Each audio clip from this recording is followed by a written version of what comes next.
Kalau nggih Pak, wit-wit dadi babaki. Nek atine seneng, nek gak seneng ya wis cangkrukane ning kerbu mriki ra mulih-mulih. Napa kan? Lagi. Kota obatan. Yang putih. Biar ke Bu. Sing atuh ben melek. Nggih to. Oke. Berarti jujur ini penting ya Bu?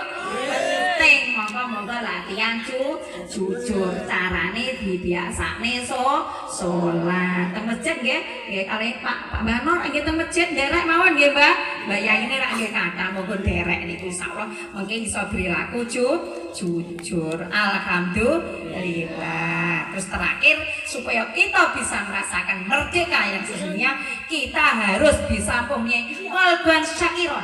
Apa to Bu Fatimah ngoten nggih? Ati sing iso bersyukur. Napa Bu? Bersyukur. Kula baleni napa? Bersyukur. Bersyukur niku dengan ucapan alhamdulillah. Segala puji niku kagungane Gusti Allah. Lan didamel ibadah wujude syukur. Lan syukur dumateng sesama manusia ngucapne matur suwun. Nuwun sewu kula tangketi, Bu, Pak. Nek diparingi yatra swamine jenengan niku diitung riyen apa matur suwun?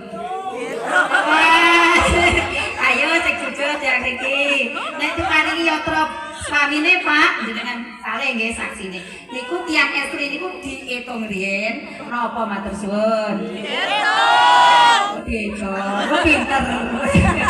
Nggih, sing leres nek diparingi yatra swamine niku napa matur suwun. Alhamdulillah. Lantur mendhe diitung menawa mengko kurang. Nek kurang pripun, Pak? Pinter. Oke, yo nek kuwi iki.